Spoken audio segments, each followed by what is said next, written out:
तो next question आपके पास 7 metre ऊंचे भवन के शिखर से एक केबल टावर के शिखर का उन्नयन कोण 60 डिग्री है और इसके पाद का अवनमन कोण 45 डिग्री है, टावर की ऊंचाई ज्ञात कीजिए। तो यहाँ पे जो क्वेश्चन है इस क्वेश्चन में आपको दो चीजें आ गई है, एक उन्नयन कोण आ गया आपका यहाँ पे, उन्नयन कोण 60 डिग्री है और एक अवनमन कोण 45 डिग्री है। तो इस बार इस क्वेश्चन में अवनमन कोण इंट्रोड्यूस हुआ है, तो देखते हैं पहले इसको करना कैसे है, ठीक है ना। सबसे पहले मेन है हम इसका डायग्राम बनाते हैं। तो सबसे पहले हमको क्या बनाना पड़ेगा, ताल बनाना पड़ेगा, ठीक है। तो इस ताल से क्या है, एक 7 मीटर ऊंचे भवन के शिखर से, तो 7 मीटर ऊंचा एक भवन बना देते हैं। ये देखिए ये भवन होगा, ठीक है। और इससे क्या केबल टावर है, केबल टावर है तो भैया केबल टावर तो बड़ी होगी ना, केबल टावर है, ठीक।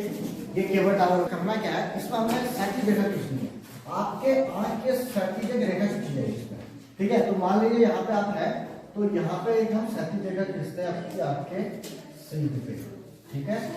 ये क्षैतिज रेखा की है, तो इसको थोड़ा सा हम क्या करते हैं, क्रॉस बना देते हैं। ये तो ये जो क्षैतिज रेखा गई है ये आपके आंख की सीध से गई हुई है, ठीक। तो इस रेखा से हमने क्या बनाना है, सर उन्नयन कोण और अवनमन कोण बनाने हैं इस रेखा के सापेक्ष, ठीक है। तो इससे कैसे बनेगा, जब हम इस बिंदु से हम ऊपर को देखेंगे तो उन्नयन कोण कैसे बनेगा हमारा, ये हमारा बना उन्नयन कोण।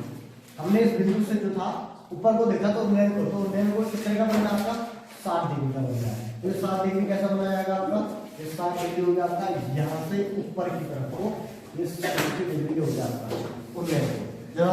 जब हम कहाँ देखें, यहाँ से इसके शिखर को, टावर के टॉप को देखेंगे।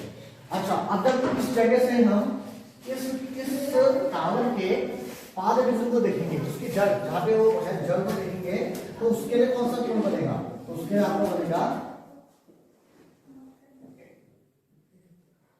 ये। तो यहां से आपका बना अवनमन कोण। अरे अवनमन कोण कौन सा होगा, ये होगा कि ये होगा, अवनमन कोण हमेशा क्षैतिज रेखा जो आपने खींची आपका आंख की सीध में ना, उससे बनता है। तो यहां से नहीं बनेगा, अवनमन कोण बनेगा इस रेखा से नीचे को, ठीक है ना, ठीक है। तो यहां से नीचे को ये है आपका 45 डिग्री, ठीक है। तो अभी एक मेरे पास सवाल, अगर टावर की ऊंचाई निकालनी है, तो टावर की ऊंचाई देखो, टावर क्या है, ये यहां से लेके यहां तक, ये आपको ऊंचाई निकालनी है। तो जब आप टावर की ऊंचाई निकालने जाओगे तो एक चीज आपको पता चल रही है, देखो अगर ये 7 है ना और ये हमने इससे समांतर क्षैतिज रेखा खींची, तो समांतर खींची इसके बिल्कुल, तो ये 7 होगी, तो ये भी कितना आपका 7 मीटर। तो यहां से लेके यहां तक तो आपको मिल गया 7 मीटर, क्लियर है। अच्छा, तो अब आपको क्या दिख रहा है, सिर्फ आपने यहां से यहां की दूरी निकाली है, तो हम इसको नाम दे देते हैं ए बी सी डी और ई, ठीक है। तो अब आपको यहाँ पे दिख रहा होगा कि हमने क्या निकालना है, डीई। अगर हम डीई निकाल देंगे तो डीई में हम 7 जोड़ देंगे तो हमको पूरा टावर की ऊंचाई आपको मिल जाएगी, ठीक है ना। तो पहला काम हमें क्या करना है, डी निकालना है। अच्छा, उसके लिए फिर मैंने आपको बताया यहाँ पे आपको कितने समकोण त्रिभुज दिख रहे हैं, यहाँ पे तो आपको बहुत सारे समकोण त्रिभुज दिख रहे हैं। तो एक समकोण त्रिभुज आपको ये दिख रहा है, एक ये दिख रहा है, 2 और एक ये दिख रहा है, 3 समकोण त्रिभुज दिख रहा है, ठीक है। आपने पर बात फंडा वही है कि आपने देखना है वो समकोण त्रिभुज देखो जिसमें आपको कोई भुजा दी है और कोण दिया हुआ है, ठीक है। तो आपने देखा कि ये जो समकोण त्रिभुज है ए बी सी, तो मैं बात करता हूं त्रिभुज, समकोण त्रिभुज ए बी सी में, तो त्रिभुज ए बी सी में हम बात करो, त्रिभुज ए बी सी में आपको क्या दिया हुआ है, एक भुजा दी हुई है ना 7 मीटर, बिल्कुल दी हुई है। आपको इसमें कहीं कोई एंगल दिया हुआ है, अभी दिक्कत ये है कि इसमें कोई एंगल नहीं दिया हुआ है, हमें कोण नहीं दिया हुआ है। हम कह नहीं सकते कि ये लंबा है कि आधा है। इसमें हमें ए बी सी में अगर आप देखोगे तो आपको ना तो ए बी आपको पता नहीं है, बी सी आपको पता नहीं है, आपको सिर्फ ए और सी पता है, और आपको इसमें कहीं पर कोण थीटा भी नहीं पता है, ठीक है। तो वो थीटा ये हमारा सबसे पहला काम है निकालना, और फिर थीटा निकालने के लिए ज्यादा दिक्कत नहीं करनी है आपने, आपको अपने कक्षा 9th में पढ़ा था, अगर जो समांतर रेखाएं हैं वो समांतर रेखाओं को सीधी रेखा काटती है, यदि कोई दो समांतर रेखाएं वो समांतर रेखाओं को सीधी रेखा काटती है तो वहां की जो भी एकांतर अंतःकोण बनते हैं, ये जो जेड, ये जो यहाँ पे जेड बनना ना, या तो उल्टा ये ऐसे जेड बनेगा आपका, या फिर आपका जो है अगर आपकी समांतर रेखा ऐसी है और तिर्यक रेखा ऐसी है तो आपका जेड हमेशा ऐसा बनेगा। तो ये भी एकांतर अंतःकोण है। तो ये एकांतर अंतःकोण क्या होता है, बराबर होते हैं। ये हमने पढ़ा था कक्षा 9 में पढ़ा था हमने कि यदि दो रेखाएं समांतर है उससे कोई तिर्यक रेखा काटती है तो एकांतर अंतःकोण बराबर होते हैं। तो AB रेखा के समांतर कौन है, CD है, क्योंकि हमने अपने सैंतीस के समांतर अपने रेखा खींची हुई है। तो ये अगर समांतर रेखाएं हैं और CB क्या है, तिर्यक रेखा हो गई, तो जेड कहां बन रहा है, ये। तो एकांतर अंतःकोण अगर ये 45 है तो ये भी आपका 45 ही निकलेगा इस नियम से। तो ये आपका 45 आ गया। तो अच्छा, अब आपका क्या है कि इसमें आपको पता चल गया कि आपका 45 कौन है, आपका एरिया कितना आपको पता चल गया। अब एक हमको थीटा पता है, एक भुजा पता है, यानी कि अगर ये थीटा 45 का थीटा है तो उसके सामने क्या है, 7 मीटर क्या होगा, लंब का काम करेगा। और हमें क्या निकालना है, आधार, यानी इस त्रिभुज में हमेशा फिर दोबारा हमें tan थीटा लगेगा। तो एक त्रिभुज समकोण ABC में tan theta is equal to लंब बट्टा आधार। तो इसमें जो tan है, tan थीटा कितना दिया आपका 45 आपको थीटा दिया हुआ है, और जो लंब है इसमें वो कितना आपका 7 मीटर है, और आधार कितना आपका AB। तो यहाँ से हम आधार निकाल सकते हैं AB। तो tan 45 की वैल्यू होती है 1, तो 7/AB, यानी AB बन जा AB, तो AB कितना आ जाए आपका 7 मीटर। तो जो AB है, यानी कि A और B इस त्रिभुज में जो आधार है वो आपका 7 मीटर आ गया, वो आधार, ठीक है। अब हुआ क्या, अभी हमारा सिर्फ आधार निकला है, हमारा जो मेन मकसद है वो तो ये DE निकालने का है ना। तो और ये DE निकालने के लिए आप साफ देखो, इस DE निकालने के लिए आपको त्रिभुज कौन सा समकोण त्रिभुज, इस DE निकालने के लिए जो हम त्रिभुज की बात करेंगे वो करेंगे CD और E, इस वाले समकोण त्रिभुज की बात करेंगे हम, CD और E की।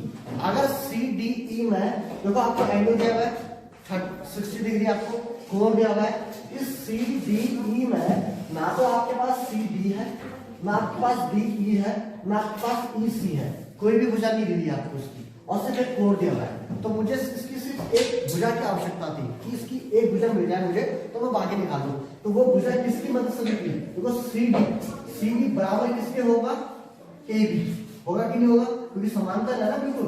तो CD बराबर होगा AB के। तो CD और AB बराबर है, क्योंकि ये AC और BE ये भी तो मीनार है ना, सीधी खड़ी है 90 डिग्री पे।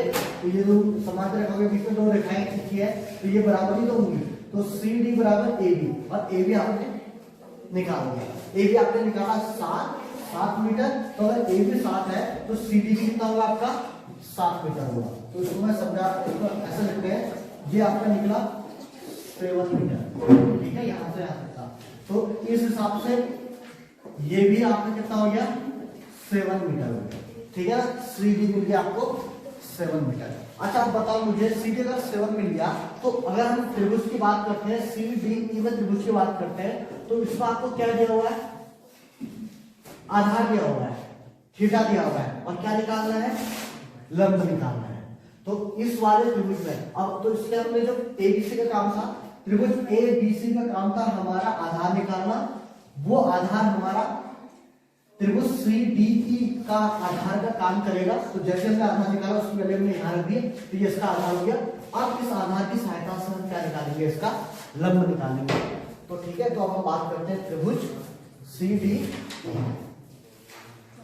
तो समकोण त्रिभुज CDE में, तो इसमें बात करेंगे। तो CDE में आपका क्या, आपको क्या दिख रहा है, CDE में आपको क्या चाहिए, देखो आधार दिया है, लंब निकालना है, और थीटा दिया हुआ है। तो एक ऐसा त्रिकोणमितीय अनुपात जिसमें लंब आ जाए, आधार आ जाए और थीटा आ जाए। तो दोनों साथ में क्या लग रहा है, tan थीटा। तो इसमें फिर लग रहा है आपका tan theta is equal to लंब बट्टा आधार। तो tan थीटा कितना दिया हुआ है आपको, उसमें 60 डिग्री आपको थीटा दिया हुआ है, लंब आपको निकालना है, ठीक है। उसकी वैल्यू रख देते हैं, लंब का नाम क्या है, लंब का नाम क्या है, DE, ठीक है। उसका उसके बदले क्या लिख देते हैं, डी ई आपको निकालना है। और आधार आपको कितना दिया होगा, देखिए आधार बोला सीधे वो आपको 7 मीटर आप दिया नहीं है, निकाला है आपने, ठीक है, ये आपने क्या है, ठीक है। और tan 60, तो tan 60 की वैल्यू दोबारा से कितनी आपकी √3, तो ये हो गया DE/7, तो ये 7 यहाँ मल्टीप्लाई हो जाएगा, 7√3 = DE।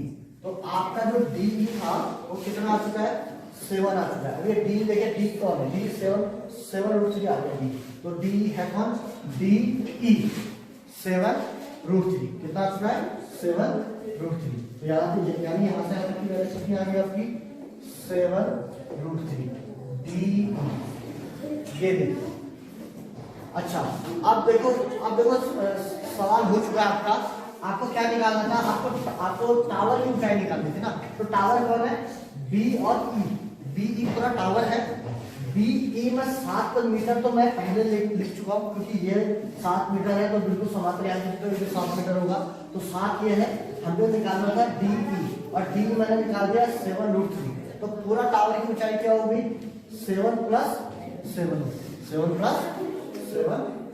तो हम यहाँ पे कह सकते हैं टावर की ऊंचाई बी डी प्लस डी। अब बी कितना निकला था आपका, 7 आपका पहले से निकला था, और डी आपने कितना निकाला है, 7√3। तो दोनों आप 7 बाहर लेंगे, 1 + 3।